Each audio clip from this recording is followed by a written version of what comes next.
പിതാവിൻ്റെയും പുത്രൻ്റെയും പരിശുദ്ധാത്മാവിൻ്റെയും നാമത്തിൽ ആമേൻ. കർത്താവേ, നിന്റെ ഉന്നതമായ നാമത്തിന് സ്തോത്രം ചെയ്യുന്നു. കർത്താവേ, നിന്റെ വിശുദ്ധ പൗരോഹിത്യത്തെ മഹത്വപ്പെടുത്തണമേ. കർത്താവേ, സഭയിലുള്ള സാന്നിധ്യം പ്രകടമാക്കണമേ. 40 വർഷം അർപ്പിച്ച കുർബാനയുടെ യോഗ്യതയാൽ കൃപാസ്ഥാനത്താരെ ജീവനോടെ പ്രത്യക്ഷപ്പെട്ട പരിശുദ്ധ അമ്മയുടെ പ്രത്യക്ഷീകരണ സ്ഥിരീകരണത്തിനായി ഇന്ന് കൃപാസ്ഥാനത്താരെ നടക്കുന്ന 10,000-കണക്കിന് മനുഷ്യരുടെ പ്രാർത്ഥനയോട് കൂടെ ദൈവവേദലെ ഞാൻ നിന്നെ ഈശോനാമത്തിൽ ആശീർവദിക്കുന്നു. കർത്താവേ, ജോലിയില്ലാത്തവര്, വീടില്ലാത്തവര്, ജീവിതത്തിൽ കലഹങ്ങളും പിന്നതുകൊണ്ട് പിരിഞ്ഞു താമസിക്കുന്ന ജീവിത പങ്കാളികളെ, കുഞ്ഞുങ്ങളുടെ തെറ്റായ അവസ്ഥകൾ കണ്ട് വിഷമിക്കുന്ന മാതാപിതാക്കന്മാരെ, ശാരീരികമായ രോഗങ്ങളെ അവസരപ്പെടുന്നതും രോഗം ആകുന്നതിന് സമയമെടുക്കുന്നില്ലെന്ന് ഓർത്ത് ഉത്കണ്ഠപ്പെടുന്നവരെയും സമർപ്പിച്ച് പ്രാർത്ഥിക്കുന്നു. ഇന്ന് യാത്ര ചെയ്യുന്നവരെ, ഇന്നത്തെ യാത്രയ്ക്ക് വേണ്ടി വിവിധമായ ഒരുക്കിയിരിക്കുന്ന ലക്ഷ്യങ്ങൾ, കണ്ടുമുട്ടുന്ന വ്യക്തികൾ, സംസാരിക്കുന്ന സംഭാഷണങ്ങൾ, എഴുതുന്ന രേഖകൾ, ഒപ്പിടുന്ന ഡോക്യുമെൻറ്റുകൾ,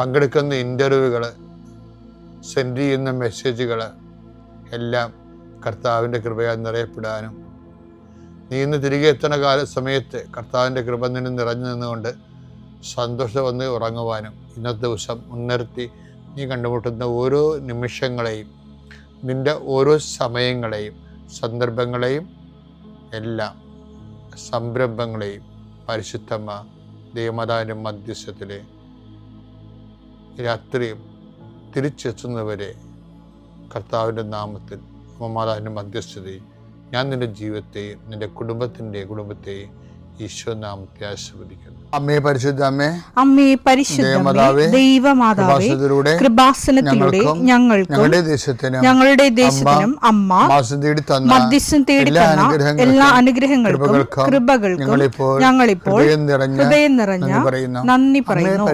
അമ്മേ പരിശുദ്ധമ്മേ ദൈവമാതാവേ, 2004 ഡിസംബർ 7 ഉച്ചകഴിഞ്ഞ് 2:30 കൃപാസനത്തിൽ സംഭവിച്ച അമ്മയുടെ പ്രത്യക്ഷപ്പെടലിനെ കുറിച്ച് തിരുസഭയ്ക്ക് സമർപ്പിച്ചിരിക്കുന്ന പഠനരേഖകളുടെ മേൽ സഭാത്മകമായ പഠനം ആരംഭിക്കുവാൻ ഞങ്ങൾ പ്രാർത്ഥിക്കുന്നു. അമ്മേ പരിശുദ്ധമേ, ഭൂസ്വർലോകങ്ങളുടെ രാജ്ഞിയായ അങ്ങേയ്ക്ക് ഭൗമസംരക്ഷണത്തിനായി പ്രപഞ്ചപ്രകൃതിയെ തന്നെ തിരുസഭ പ്രതിഷ്ഠിക്കുവാൻ ഈ പ്രത്യക്ഷീകരണം വഴി ഇടയാക്കണമേ. പരിശുദ്ധമേ, ജപമാല മാതാവേ, സകല കൃപാസനം പ്രാർത്ഥനയോടും ചേർത്ത് ഞങ്ങളിപ്പോൾ പ്രാർത്ഥിക്കുന്ന ഈ കുടുംബത്തിന്റെ പ്രത്യേക നിയോഗം പറ മക്കളെ.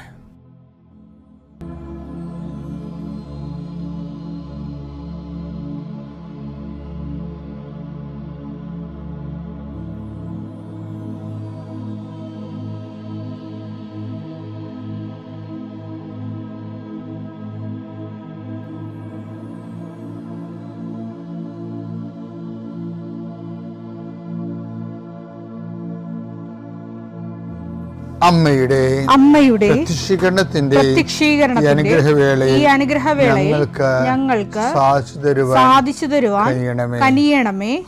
ആമേൻ. എൻ്റെ പ്രിയപ്പെട്ടവരെ, പിന്നെ വലിയ വലിയ കാര്യങ്ങളില്ലേ, വലിയ വലിയ കാര്യങ്ങൾ, അത് നമ്മൾ ചെയ്യേണ്ടി വരുമ്പോൾ നമ്മൾ ഓർക്കേണ്ട ഒരു കാര്യമുണ്ട്. അത് നമ്മൾ ചെയ്യാനുള്ളതല്ലെന്ന് വിശദീകരിച്ച് തരാം. അതായത് വലിയ വലിയ കാര്യങ്ങൾ നമ്മൾ ചെയ്യേണ്ടി വരുമ്പോൾ നമ്മൾ ഓർക്കണം അത് നമ്മൾ ചെയ്യാനുള്ളതാണ് അല്ലെന്ന്. അത് നിങ്ങൾ ഇച്ചിരി നാട്ടുഭാഷയില്ലേ, അത് നിങ്ങളെ കൂട്ടിയാൽ കൂടത്തില്ലെന്ന് പറയും. അതുപോലെയുള്ള വിഷയങ്ങളാണ് ചില വിഷയങ്ങൾ. അപ്പോൾ അത് അമ്മ കുറേ അധികം ധ്യാനിച്ച് അമ്മയ്ക്ക് കിട്ടിയൊരു കൺക്ലൂഷനാണത്. എന്താണ്? വലിയ കാര്യങ്ങളാണെങ്കിൽ അത് ശക്തനായവൻ ചെയ്യേണ്ടതാണെന്ന്. അതാണ് അമ്മ പറയണത്. ശക്തനായവൻ എനിക്ക് വലിയ, അപ്പം നീ ഇപ്പം അനുഭവിക്കുന്ന കാര്യം വലുതാണെങ്കിലേ ഞാനെന്ത് ചെയ്യും, എൻ്റെ അപ്പനൊരു പരിപാടി ഉണ്ടായി, എൻ്റെ അപ്പനെ. അത് കോമഡിയോട് പറയുകയല്ല, ഞാൻ കണ്ടതാണ്. ചില ദിവസങ്ങളിലൊക്കെ അപ്പൻ ഈ വിരലുണ്ടല്ല, ഇത് ഇങ്ങനെ ഇട്ടേണ്ടത് ഇങ്ങനെ ഈ മുൻപല്ലേ അടുത്ത പല്ലൊരു ഒരടിച്ചിട്ട് തള്ള വല്ല കൊണ്ട് ഇങ്ങനെ വട്ടം വരക്കും, നിൽക്കണ വട്ടം ചെയ്യുന്നുണ്ട്. എനിക്കന്നൊരു 5 വയസ്സേ ഉള്ളു. അപ്പൻ എന്നിട്ട് പറയും, വേറെ എന്താ ചെയ്യുക, എന്തെങ്കിലും ഒരു അൽക്കുലത്ത് വിഷയം ഉണ്ടായി കഴിയുമ്പോഴാണ് അപ്പൻ ഇങ്ങനെ പറയും എന്താ ചെയ്യുക. ഇപ്പം എനിക്ക് പിന്നീട് വലുതായപ്പോഴും അപ്പൻ്റെ ഈ ഒരു അവസ്ഥ ഞാൻ പലപ്പോഴും കണ്ടിട്ടുണ്ട്. അപ്പം എനിക്ക് മനസ്സിലായത്, എൻ്റെ ജീവിതത്തിലും അങ്ങനെ വന്നിട്ടുണ്ട്. പക്ഷെ ഞാൻ വട്ടം വരക്കാൻ ഒക്കെ ഒന്നും പോയിട്ടില്ല. അതിൻ്റെ കാരണം അപ്പനെ ഉണ്ടായതിനെ കൂടുതലും ദിവ്യകാരുണ്യ ബന്ധം എനിക്കുണ്ടായിരുന്നു. അമ്മ കൂടെ നിൽക്കുമ്പോൾ ദിവ്യകാരുണ്യ ബന്ധത്തിന് ഭയങ്കര മിഴിവാണ്. നമ്മൾ ദിവ്യകാരുണ്യത്തിൻ്റെ അടുത്ത് അമ്മയുമായിട്ട് പോകുമ്പോഴാണ് ദിവ്യകാരുണ്യ ഒരു തരം കെട്ടിലായ അവസ്ഥ വരും. ദിവ്യകാരുണ്യത്തെ നമുക്ക് അപ്രോച്ച് ചെയ്യാൻ പാടല്ലേ. കർത്താവ് എന്തോ ഒരു പെയിൻ എടുത്ത് ദിവ്യകാരുണ്യത്തിലായിരിക്കുന്നതിന് പിന്നിൽ ഈശോയ്ക്ക് ഭയങ്കര മുതൽമുടക്കത്തിൽ ലൈഫ് ഈ കുരിശു മരണ പീഡാനുഭവങ്ങളില്ലേ, അതിനുശേഷം ദിവ്യകാരുണ്യം ആകണത് ഈശോ. അപ്പോൾ വല്ലവരുമൊക്കെ വല്ലതും പറഞ്ഞുകൊണ്ട് ചെന്നാതൊന്നും നടക്കത്തില്ല. കാര്യം വെച്ചാൽ ദിവ്യകാരുണ്യത്തെ അങ്ങനെ അപ്രോച്ചബിൾ ആണെന്ന് എനിക്ക് തോന്നിയിട്ടില്ല പലപ്പോഴും.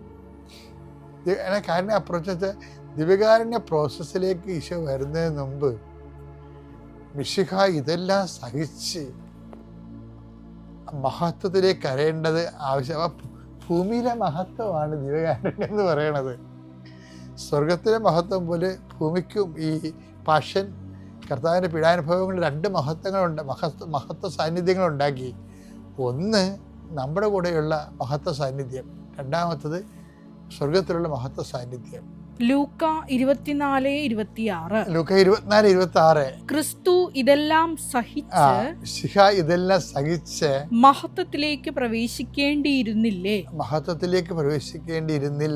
അപ്പൊ അത് ഈ ദിവ്യകാരുണ്യത്തിൻ്റെ ഒരു കാലാവസ്ഥയിലാണ് ഈ വെളിപാട് വരണത്. ഈശോ അതിനുള്ളിൽ എമ്മാവൂസിൽ വെച്ച് ദിവ്യകാരുണ്യമായി മാറിയല്ല. എമ്മാവൂസിൽ വെച്ച് ദിവ്യകാരുണ്യം ആദ്യം അനുഭവിച്ചവരല്ലേ പിന്നീട് അവർ നിരാശപ്പെട്ട് തിരിച്ചു പോയ എമ്മാവൂസിലേക്ക് പോയ ആൾക്കാർ തിരിച്ചു പോണത്.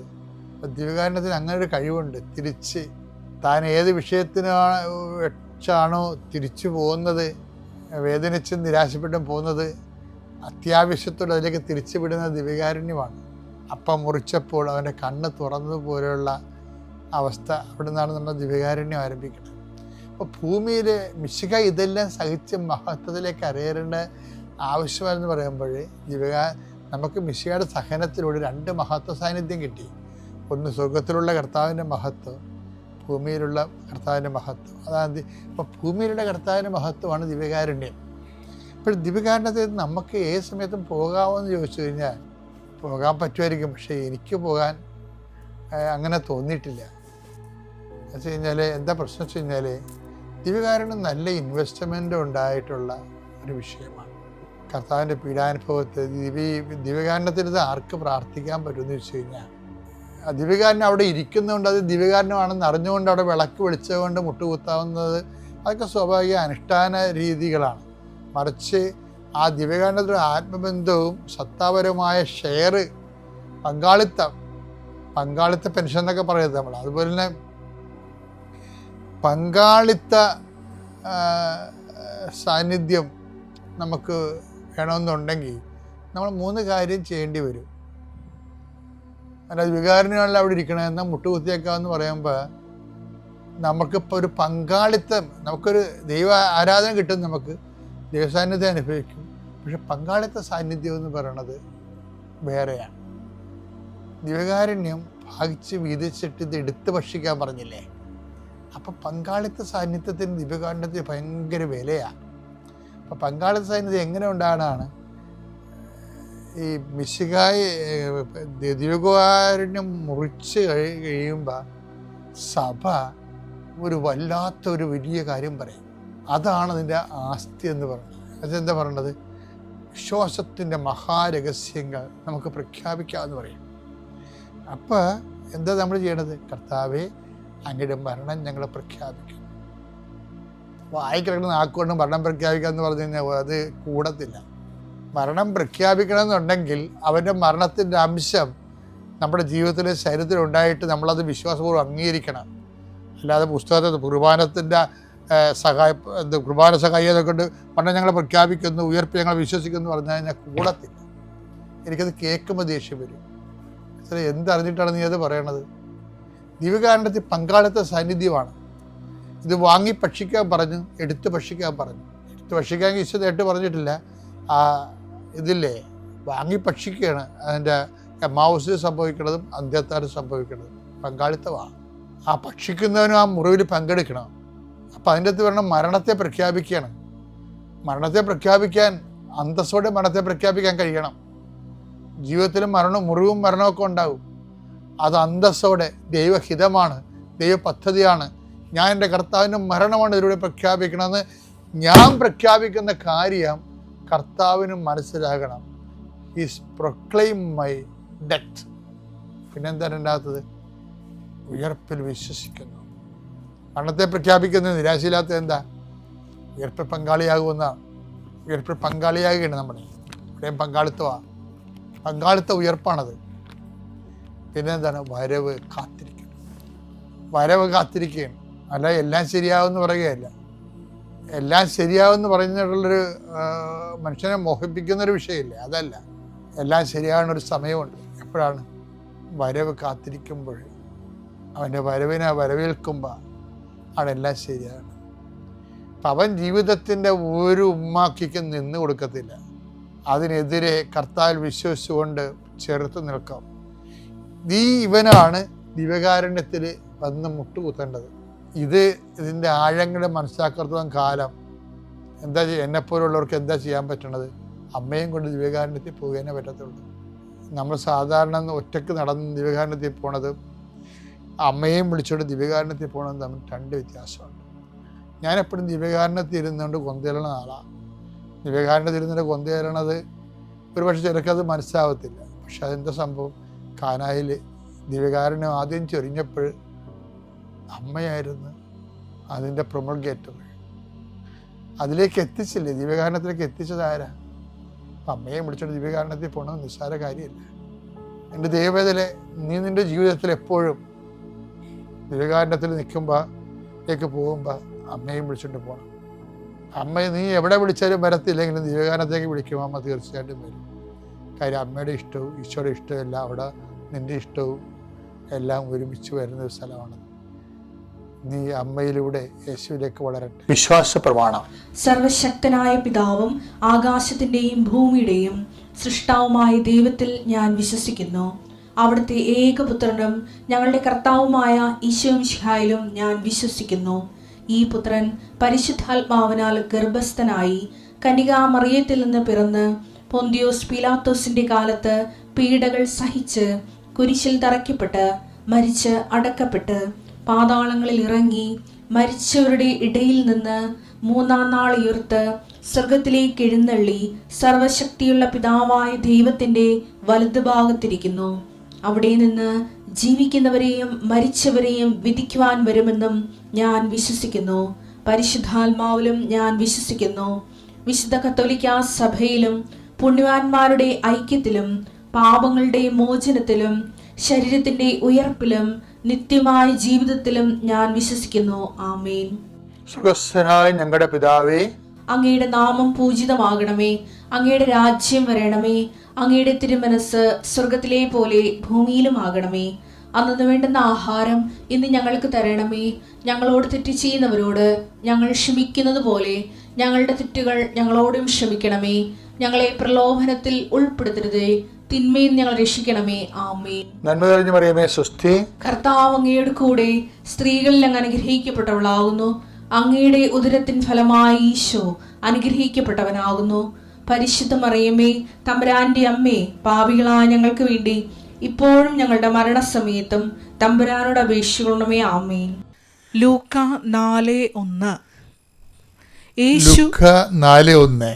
യേശു യേശു പരിശുദ്ധാത്മാവ് നിറഞ്ഞവനായി ജോർദാനിൽ നിന്ന് മടങ്ങി. ജോർദാനിൽ നിന്ന് മടങ്ങി ആത്മാവ്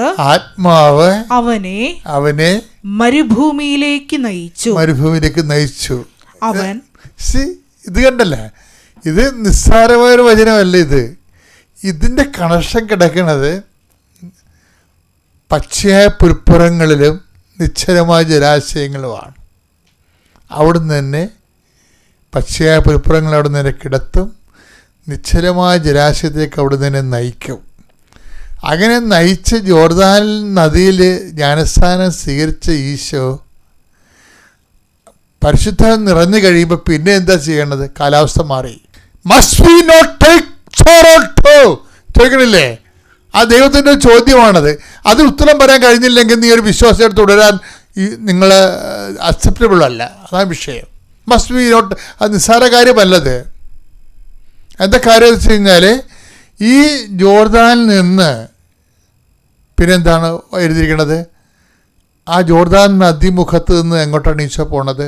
ഒന്നൊരു വായിച്ചത് ലൂക്കാ 4:1. അതെ. യേശു പരിശുദ്ധാത്മാവ് നിറഞ്ഞ് ജോർദാനിൽ നിന്ന് മടങ്ങി.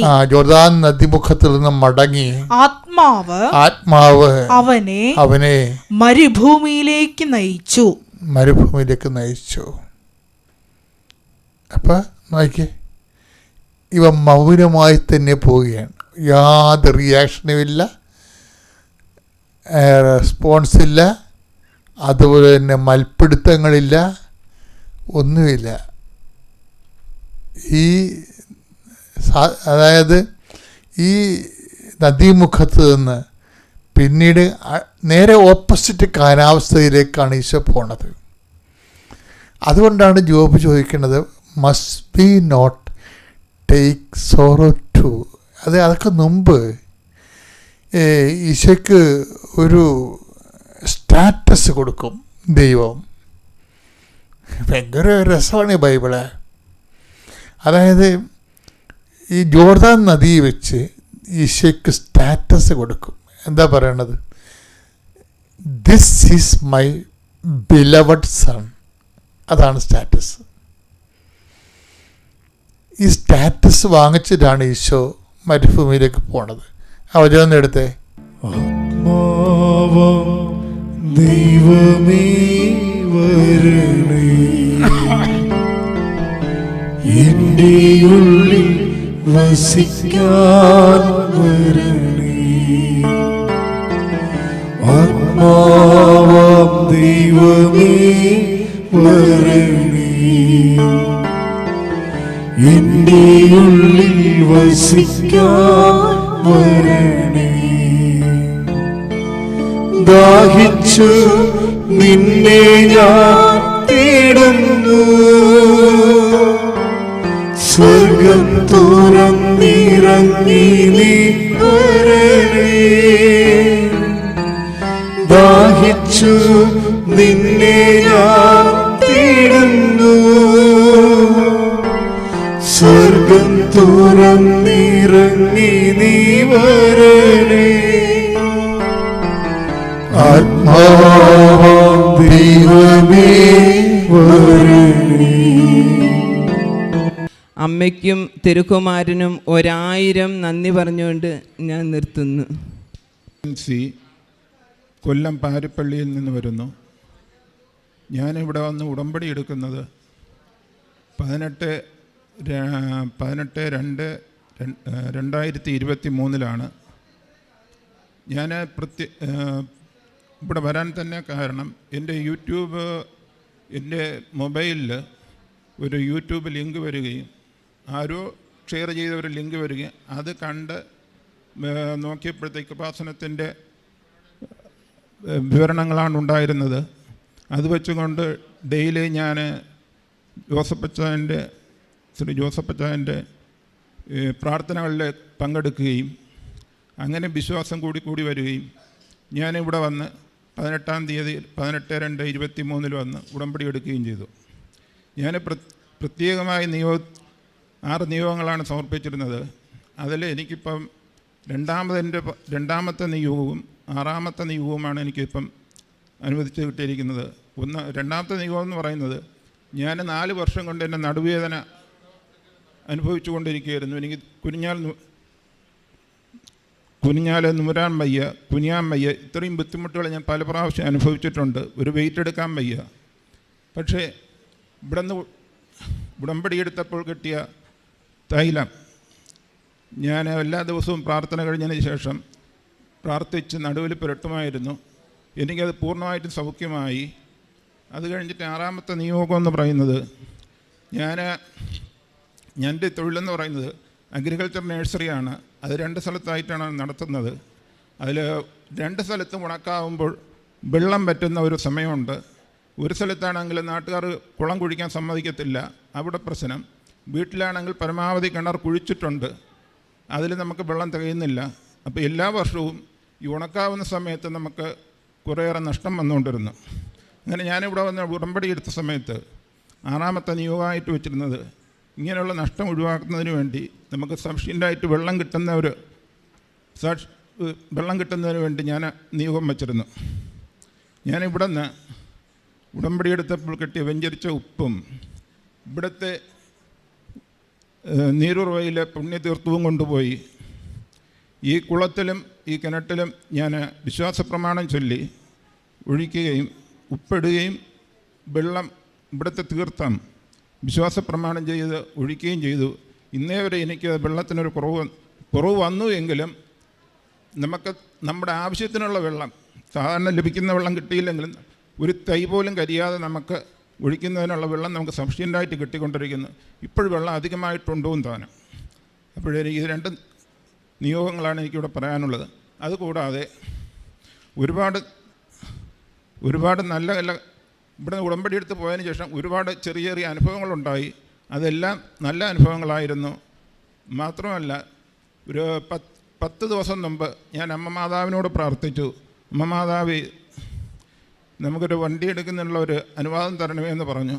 അമ്മ മാതാവ് നമുക്കൊരു നല്ലൊരു വണ്ടി എടുക്കാനുള്ള അനുവാദം തന്നു. അതിന് കുറവുള്ള പൈസയും അമ്മ മാതാവ് 2 ദിവസം കൊണ്ട് തന്നെ സംഘടിപ്പിച്ചു തന്നു. അങ്ങനെ നല്ലൊരു വാഹനം എടുക്കാൻ ഉടമ്പടി പറയാതെ തന്നെ എനിക്കൊരു വാഹനം എടുക്കുന്നതിനുള്ള ഒരു അവസരം ഒരുക്കി തന്നു. ആ വാഹനം ഞാൻ ഇന്നലെയാണ് നമ്മുടെ കയ്യിൽ കിട്ടിയത്. അത് ഇന്ന് ദേവാലയത്തിൽ കൊണ്ട് ആദ്യമായിട്ട് ദേവാലയത്തിൽ ഞാനും എൻ്റെ കുടുംബവും വന്ന് പ്രാർത്ഥിച്ച് അതിനുശേഷം മാത്രമേ അത് ഉപയോഗിക്കുകയുള്ളൂ എന്ന് പറഞ്ഞു. അങ്ങനെ ഞങ്ങൾ ആ വാഹനം കൊണ്ടാണ് ഇന്നിവിടെ വന്നത്. ഇത്രയുമാണ് എനിക്കിവിടെ പറയാനുള്ളത്. സാക്ഷ്യമായി പറയാം, ഇത്രയും ആൾക്കാരെ ഇവിടെ വന്നതെന്ന് ഇത്രയും ഉടമ്പടി പറയാൻ സാധിച്ചതിന് അമ്മ മാതാവിനും തിരുക്കുമാരനോട് 1000 നന്ദി പറയുന്നു. ഇനിയും ഇവിടെ വന്നതെന്ന് സാക്ഷ്യം പറയാൻ ഇടവരുത്തണമേ എന്ന് അമ്മ മാതാവിനോടും പ്രാർത്ഥിച്ചുകൊള്ളുന്നു. എൻ്റെ പേര് ഷൈനി. ഞാൻ വരുന്നത് അറുന്നൂറ്റിമംഗലം സെൻറ്റ് തോമസ് ഇടവകയിൽ നിന്നാണ്, കോട്ടയം ജില്ലയിലെ. ഞാൻ ഉടമ്പടി എടുത്തത് ഫെബ്രുവരി 26, 2022 ഉടമ്പടി എടുക്കാനുണ്ടായ കാരണം, ഞാനൊരു നേഴ്സാണ്. വർഷങ്ങളായി ഡൽഹിയിൽ ജോലി ചെയ്തു വരികയായിരുന്നു. അപ്പോൾ വിദേശത്ത് പോകണമെന്ന ആഗ്രഹത്തോടെ ഹാദ് എക്സാം പാസ്സായി അബുദാബിയിലേക്കുള്ള ഒരു നല്ല ഹോസ്പിറ്റലിൽ നിന്നും എനിക്ക് ഇൻ്റർവ്യൂ വന്ന് സെലക്ഷനായി നല്ല സാലറിയിൽ ജോലി കിട്ടി. 2021 സെപ്റ്റംബർ 21 അവിടെ ജോയിൻ ചെയ്തു. അതിനുശേഷം 15 ദിവസങ്ങൾക്ക് ശേഷം എൻ്റെ മെഡിക്കലായിരുന്നു. മെഡിക്കലിൽ ഞാൻ റിസൾട്ട് വന്നപ്പോൾ അൺഫിറ്റാണ്. കാരണം പറഞ്ഞത് എൻ്റെ ലങ്സിൽ മുഴുവൻ ട്യൂബർക്ലോസിസ് പടർന്നു പിടിച്ചിരിക്കുകയാണ്, അതിൻ്റെ സ്കാറാണ് മൊത്തം എന്നാണ്. അപ്പോൾ ഹെൽത്ത് ഡിപ്പാർട്ട്മെൻറ്റിൽ നിന്ന് ഓർഡർ വന്നു, എനിക്ക് ജോലി ചെയ്യാൻ സാധിക്കുകയില്ല, റൂമിൽ തന്നെ ഇരിക്കണമെന്ന് പറഞ്ഞു. അതിനുശേഷം റീസ്കാനിങ്ങിനായി വിളിച്ചു. അതിലവർ സ്പൂട്ടം സാമ്പിൾ കളക്ട് ചെയ്തു. അതിനുശേഷം ഞാൻ വിസിറ്റ് വിസയിലേക്ക് മാറി. എന്നെ ഹോസ്പിറ്റലിൽ നിന്ന് ടെർമിനേറ്റ് ചെയ്തു. ഞാൻ റിസൾട്ടിനായി വെയിറ്റ് ചെയ്തുകൊണ്ടിരുന്നപ്പോൾ യൂട്യൂബിൽ കൃപാസനത്തിലെ സാക്ഷ്യങ്ങളും ധ്യാനങ്ങളുമൊക്കെ കൂടാൻ തുടങ്ങി. അങ്ങനെ ഒരുപാട് നാളവിടെ നിൽക്കാൻ വയ്യാത്തത് കൊണ്ട് ഞാൻ അവിടെ നിന്നും ഫെബ്രുവരി 18, 2022 തിരിച്ചു പോകുന്ന നാട്ടിലേക്ക്. ഇവിടെ വന്ന് ഫെബ്രുവരി 26, 2022 ഉടമ്പടി എടുത്തു. അതിനുശേഷം അമൃത ഹോസ്പിറ്റലിൽ പോയി എൻ്റെ TB ടെസ്റ്റിന് വേണ്ടി എല്ലാ സാമ്പിളുകളും കൊടുത്തു. തിരിച്ച് ഇവിടെ വന്ന് അച്ഛനെ കാണാൻ സാധിക്കുകയുണ്ടായി. അച്ഛൻ എന്നെ ബ്ലെസ് ചെയ്ത് വിട്ടു. അതിൻ്റെ റിപ്പോർട്ട് വന്നപ്പോൾ എനിക്ക് TBയുടെ സ്കാറല്ലായിരുന്നു, സാർക്കോഡോസിസ് എന്ന് പറയുന്ന മറ്റൊരു അസുഖത്തിൻ്റെ സ്കാറാണെന്ന് മനസ്സിലാക്കാൻ സാധിച്ചു. അതിനുശേഷം ഈ റിപ്പോർട്ടുകളെല്ലാം ഹെൽത്ത് ഡിപ്പാർട്ട്മെൻറ്റിൽ സബ്മിറ്റ് ചെയ്താൽ എനിക്ക് ജോലി ചെയ്യാൻ സാധിക്കുമെന്ന് അറിയാൻ സാധിക്കുകയുണ്ടായി. അങ്ങനെ ഞാൻ ഉടമ്പടി പ്രാർത്ഥനകളെല്ലാം തുടർന്ന് പോവുകയും വീണ്ടും വിസയ്ക്ക് അപ്ലൈ ചെയ്യുകയും ചെയ്തു.